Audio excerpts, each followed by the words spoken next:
Wait, what the fuck? The Dr. Oz thing wasn't a joke. It was real? It was real. Dr. Oz is nominated for... to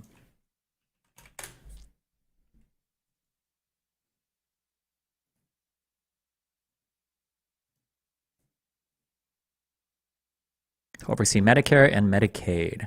Let's see, the head Centers for Medicare and Medicaid Services.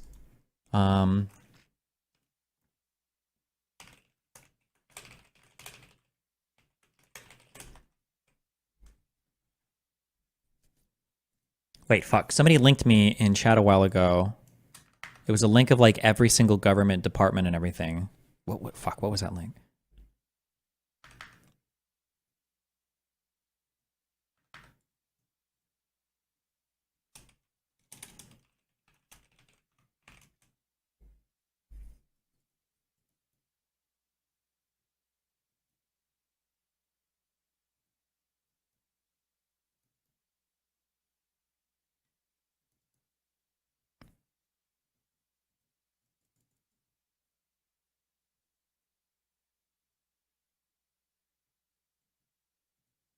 USA.gov/agency index. Fuck, it's not that. Oh, wait, well, hold on. Maybe it's this. Let's check. Hold on.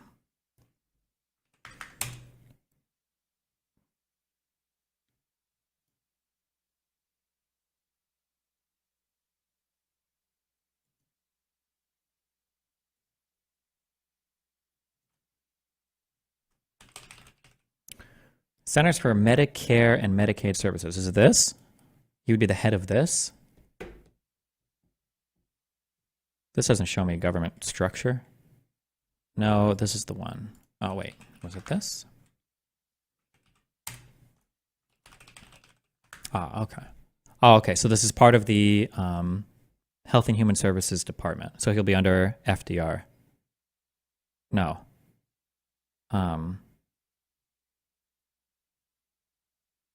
RFK, sorry. Or who knows, maybe FDR will come back to life, you know, with that, as great as all of our new health stuff will be. Anything's possible.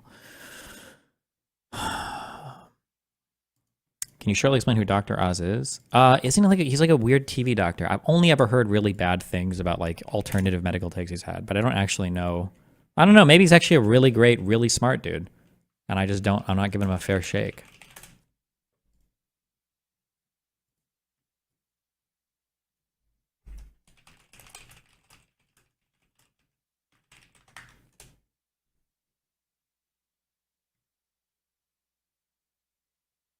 CMS is wildly important and under the radar agency too. I don't know what the radar agency means. Oh, it's an under the radar agency. Sorry, isn't like people don't pay attention. Not only does it administer Medicare and Medicaid, it's the agency for improving medical procedures and making sure labs are certified and things like that. Ah.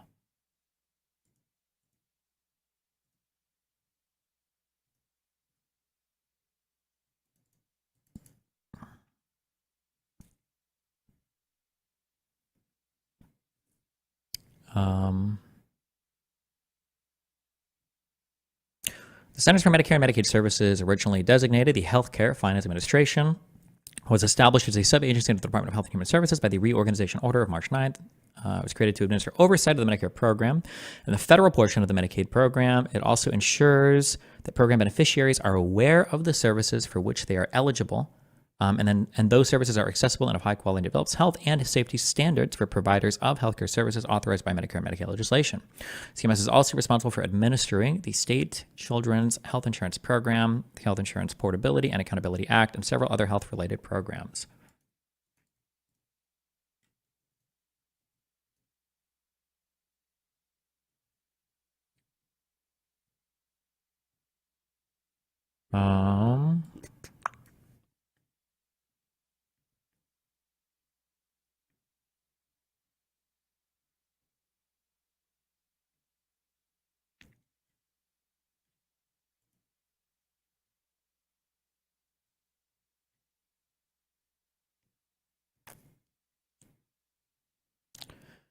While Oz himself has not been found to be involved in any medical weight loss scams, he's made statements that were exploited by scammers who have used his image in quotes. Let's see, what is this? Advertising from reaching consumers. We have a short clip of some of these ads that have run on television, satellite radio, online, and in print. that I'm going to play so it is clear what we are talking about today. You may think magic is make-believe, but this little bean has scientists saying they found a magic weight loss cure for every body type. It's green coffee beans. And when turned into a supplement, this miracle pill can burn fat fast for anyone who wants to lose weight. This is very exciting, and it's breaking news. You may think magic is make-believe, but this little bean has scientists saying they found a magic weight loss cure for every body type. It's green coffee beans. And when turned into a supplement, this miracle pill can burn fat fast for anyone who wants to lose weight. This is very exciting, and it's breaking news. Okay, so it's just bullshit. Okay. Millions of you love coffee, but now you're going to love it for a whole other reason. A staggering newly released study reveals that the coffee bean, in its purest, raw form, may hold the secret to weight loss that you've been waiting for. The study, presented at a meeting of the world's largest scientific society, triggered unprecedented excitement for a weight loss study. It showed women and men who took green coffee extract lost an astounding amount of fat and weight, 17 pounds in 22 weeks, by doing absolutely nothing. 17 or 70? Wait, what did he say? Pounds in 22 weeks. Oh, 17. Okay. By doing absolutely nothing extra in their day. Could this be the magic weight loss bean to help melt away unwanted pounds that you've been waiting for? It's easy to understand why so many consumers are willing to take a chance, ignore their instincts, and believe suspicious claims like these. According to the most recent data from the Centers for Disease Control and Prevention, more than 1/3 of American adults are obese, and 70% are either obese or overweight. In preparing for this hearing, my staff reached out to a variety of media companies in Medicaid series, and the buzz is almost monolithic against you. Okay, good for you. Oh, wait. Against you. Was he actually Because here? Senator McCain paid for Oh, he's here. stuff. Why would you cheapen your show? Wait. Miss McCaskill, Dr. Oz.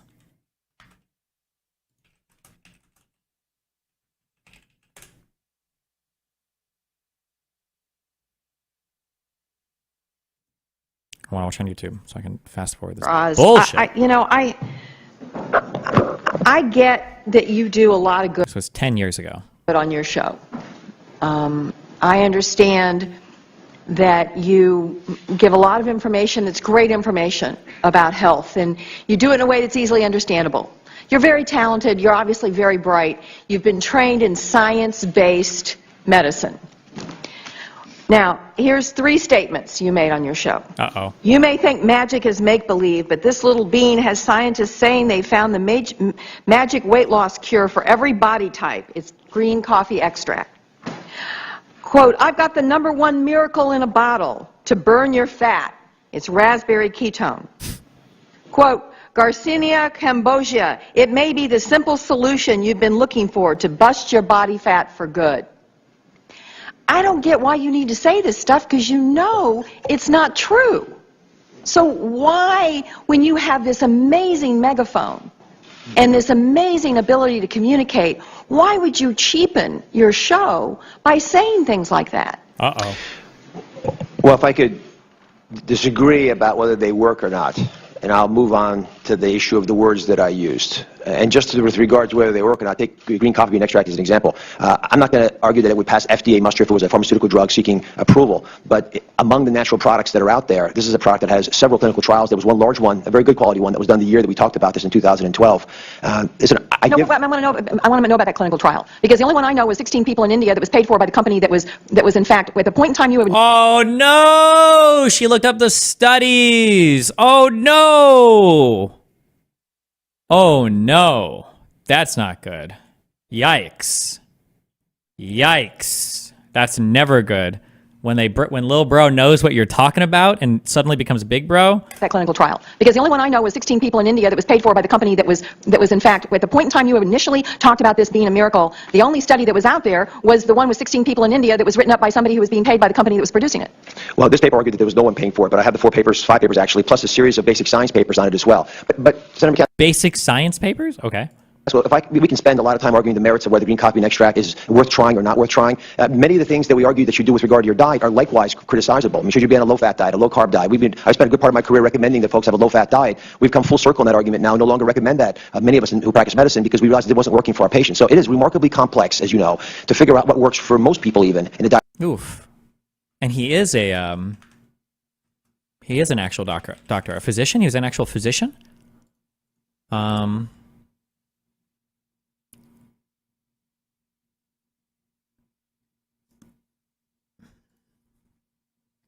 Residency at Presbyterian Hospital. Yeah. Okay. Damn. All right. Well.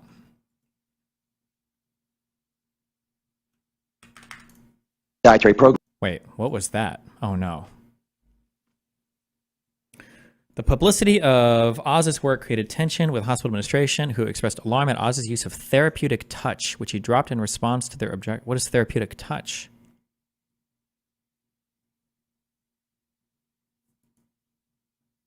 Therapeutic touch, or non-contact therapeutic touch, is a pseudoscientific energy therapy which practitioners claim promotes healing and reduces pain and anxiety. Practitioners of therapeutic touch state that by placing their hands on or near a patient, they are able to detect and manipulate what they say is the patient's energy field.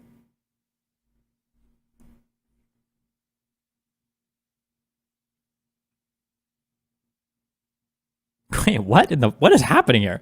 Bro, the 90s were a crazy time. One highly cited study designed by the then 9-year-old Emily Rosa. Nathan, what the fuck did you do when you were 9? And published in the Journal of the American Medical Association in 1998, found that practitioners of therapeutic touch could not detect the presence or absence of a hand placed a few inches above theirs when their vision was obstructed. Well, were they even healers? Wait, hold on. Has he talked about this? Dr. Oz, therapeutic touch.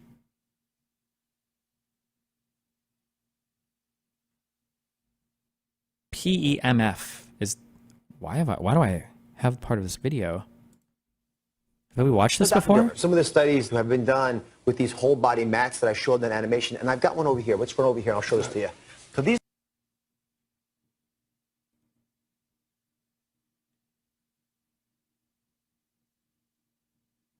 Did we watch this about the magnet shit?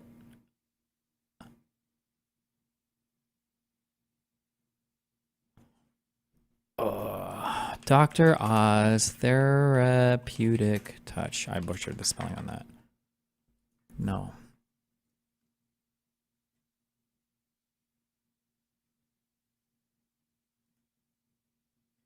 Fuck me. Okay, don't care. Don't have time. Whatever. Okay. Program. Even in the practice of medicine, we evolve by looking at new ideas, challenging orthodoxy, and evolving them. So when I hold, these are the 5 papers. These are clinical papers, and we can argue about the quality of them very justifiably. I can pick apart papers that show no benefit as well. But at the end of the day, if I have clinical subjects, real people having undergone trials, and in this case, I actually gave it to members of my audience. It wasn't a formal trial. It was just an. Which wouldn't pass. The trial you did with your audience, you would not say that would ever pass. Did he call doing it with his audience? He called it a trial? Wait, what? Is challenging orthodoxy and evolving them. So when I hold, these are the 5 papers. These are clinical papers, and we can argue about the quality of them very justifiably. I can pick apart papers that show no benefit as well. But at the end of the day, if I have clinical subjects, real people having undergone trials, and in this case, I actually gave it to members of my audience. It wasn't a formal trial. It was just an. Which wouldn't pass. The trial you did with your audience, you would not say that would ever pass scientific muster. No, I would never publish the paper. It wasn't done under the appropriate IRB guidance. That wasn't the purpose of it. The purpose was for me to get a thumbnail sketch. Was this worth talking to people about or not? But again, I don't think there ought to be a referendum on the use of alternative medical therapies, because if that's the case, listen, I've been criticized for having folks come on my show talking about the power of prayer. Now, again, as a practitioner, I can't prove that prayer helps people survive an illness. On the other hand, it's hard to buy prayer. It's hard to buy prayer. That's the difference. Prayer's free. Yes, prayer's free, and people. That's a very good point. Thankfully, prayer's free. And so, but I see in the hospital when folks are feeling discomfort in their life, and a lot of it's emotional. When they have people praying for them, it lightens their burden. So my show was about hope. I wanted, and as you very kindly stated, we've engaged millions of people in programs, including programs we did with the CDC, to get folks to realize that there are different ways that they can rethink their future, that their best years aren't behind them, they're in front of them, they actually can lose weight. So if I can just get across the big message that I actually do personally believe in the items that I talk about in the show. I passionately study them. I recognize that oftentimes they don't have the scientific muster to present as fact, but nevertheless, I would give my audience the advice I give my family all the time, and I've given my family these products, specifically the ones you mentioned, I'm comfortable with that part. Where I do think I've made it more difficult for the FTC is that in an intent to engage viewers, I used flowery language. I used language that was very passionate, but it ended up not being helpful but incendiary, and it provided fodder for unscrupulous advertisers. And so that clip that you played, which is over 2 years old, and I've done hundreds of segments since then, we have specifically restricted our use of words. We are literally not speaking about things I would otherwise talk about. There's a product that I've never talked about in the show that I feel very strongly about because I know what will happen. I will say something in fact, we did a show with Yacon syrup, which did not bring up. There was a South American root that had a big study published on it, I think a very high-quality study, where they showed not only did it help people lose weight, but more importantly, help their health. It was done in women who were diabetic, done by an academic center down there, was not funded by industry, and we talked about it, and I used as careful language as I could. And still, there was internet... Can I say, okay, so maybe Slend up a ship since then, I'm not sure. The bar is so low on everything. At least this guy sounds like reasonably intelligent. Even if he is a scammer, I'm not sure if he is. Maybe he has cleaned up stuff, maybe not, I'm not sure. But at least he sounds like an intelligent person. Jesus. Scam ads, picking one or two supportive words, where of course I support them, I wouldn't be talking about it otherwise. Well, it still ended up out there. Listen, I'm surprised that you are defending, I've tried to really do a lot of research in preparation for this trial, and the scientific community is almost monolithic against you in terms of the efficacy of the three products that you call miracles. And when you call a product a miracle, and it's something you can buy, and it's something that gives people false hope, I just don't understand why you need to go there. And it's something that gives people false hope. I just don't understand why you need to go there. You've got so much you do on your show that makes it different and controversial enough that you get lots of views. I understand you're in the business of getting viewers, but I really implore you to look at the seven, and I would ask you to look at the 7 list that the FTC put out on the gut check. The 7, it's very simple. Cause eyesight barrier. I know the 7. I say those things on my show all the time. Well, then why would you say that something is a miracle in a bottle? My job, I feel, on the show is to be a cheerleader for the audience. And when they don't think they have hope, when they don't think they can make it happen, I want to look, and I do look everywhere, including alternative healing traditions, for any evidence that might be supportive to them. So you pick on green coffee and extract. With the amount of... I'm reminded of that Jon Stewart Kramer interview where Kramer is basically, he not a great guy. And at some point, after Jon Stewart has eviscerated this guy, I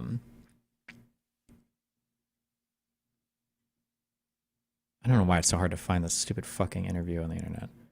At some point after eviscerating this guy, Kramer says, don't you want a guy who's been involved in, all of these like weird market shenanigans? Don't you want a guy like me on TV exposing it? And Jon Stewart's like, yes, I actually would very much love that. That would be great. That would be amazing. But that's not what you're doing. You're furthering. You're still taking part in that same behavior, And it's the same thing with Dr. Oz here. When he's like, my goal is to be a cheerleader for the audience. Well, direct them well then. Don't promise them that some stupid pill that you're also getting paid a fuck ton of money, an assload of money to sell to them, is going to help them with their weight loss. Like, be honest. We don't need the miracle in a bottle. We need honest medical advice. Everywhere, including alternative healing traditions, for any evidence that might be supportive to them. So you pick on green coffee and extract. With the amount of information that I have on that, I still am comfortable telling folks that they can buy a reputable version of it. And I say this all the time. I don't sell it, and these are not for long-term use. And by the way, with green coffee and extract, as an example, it's 1 pound a week over the duration of the different trials that have been done. That happened to be the same amount of weight that was lost by the 100 or so folks on the show who came on, and half of them got a placebo. We actually got fake pills, gave it to half the people, real pills to the other half. And it's sort of the same thumbnail. I'm looking at a rough idea. If you can lose 1 pound a week more than you would have lost, doing the things you should be doing already, you can't sprinkle it on kielbasa and expect it to work. But if that's trial data is what's mimicked in your life and you get a few pounds off, it jumpstarts you and gives you confidence to keep going. And then you start to follow the things that we talk about every single day, including all those 7 items. I think it makes sense. Well, I'm going to give time to my colleagues now, and hopefully I'll have a chance to visit with some of the other witnesses in the next round. I will just tell you that I know you feel that you're a victim, but sometimes conduct invites being a victim. And I think if you would be more careful, maybe you wouldn't be victimized quite as frequently. Fucking, what a great fucking quote. That is literally the entire history of Donald Trump's life of, I feel like I'm such a victim. Yeah, because you're asking for it, literally. You make yourself a victim, of course. Those topics you mentioned are over 2 years old. I have not been talking about products in that way for 2 years. And it has not changed at all what I'm seeing on the internet. And frankly, it's getting worse. So I completely heed your commentary. And I realize to my colleagues at the FTC that I have made their jobs more difficult. That's why I came today. Good. I'm cheerleading for this process. I want to do anything I can to help. But if taking away those words doesn't change the problem that's already happened. To legalize all drugs, to open the border, to raising our taxes. I want Washington to be civil again. We need it to be less radical. John Fetterman, unfortunately, okay. All right, let me know if you can hear this. Lisa. All right, gentlemen, on to the economy. Pennsylvanians are struggling to put food on the table and gas in their cars. Our Next Star Emerson College The Hill poll shows the Am I really judging him based on a political debate? economy and inflation are the biggest concerns for voters. 39% of them listed that as the top issue. Beginning with you, Mr. Oz. You have blamed President Biden and reckless Democratic spending for the inflation crisis, but voters would like to hear your specific plan to cut spending. Please explain in 60 seconds. Well, if you ask the U.S. government, they'll tell you they have 4% waste and fraud. Now, I've traveled over the Commonwealth and spoken to countless people. There was a lady in Beaver County at a county fair who told me with fear in her heart that she wanted to provide food for her son's highly nutritious chicken she wanted. She couldn't afford it anymore. That's a big problem. If we've got 4% waste and fraud, we ought to be able to take care of that. John Fetterman's, however, response continually is to raise taxes. He raised taxes as mayor. He tried to raise taxes as lieutenant governor, 46%. That's a big tax rate. He supported Joe Biden's recent tax rate increase, and he's done that without paying his own taxes 67 times. I'll say that again. He hasn't paid his own taxes. How old is this guy? 67 times? What does that mean? 67 times, but he's raising mine and yours. Those are radical positions. They're extreme. They're out of touch with the values of Pennsylvanians. And I can make the difficult decisions, as you do in the operating room as a surgeon. I'll make them cutting our budget as well to make sure we don't have to raise taxes on a population already desperately in pain from the high inflation rate. Mr. Fetterman, I will allow a 15-second rebuttal. He has specifically said you have not paid your taxes and that you want to raise taxes on Americans. How do you respond? Absolutely. The Oz rule, of course, he's lying. It was helping two students 17 years ago to help them, buy their own homes. They didn't pay the bills, and it got paid, and it has never been an issue in any of the campaign before. It was all about nonprofit. All right. Thank you, Mr. Fetterman. Continuing with you, Mr. Fetterman, your opponent has criticized Democratic spending, as you heard. Has the Biden Okay, wait, why didn't Biden copy this guy's strategy? Because he won his race. And he talked like that. What did Biden need? Oh my God, wait, am I being a huge asshole? Isn't this like right after he had his stroke? Fuck, my bad. Forget I said anything. Just kidding.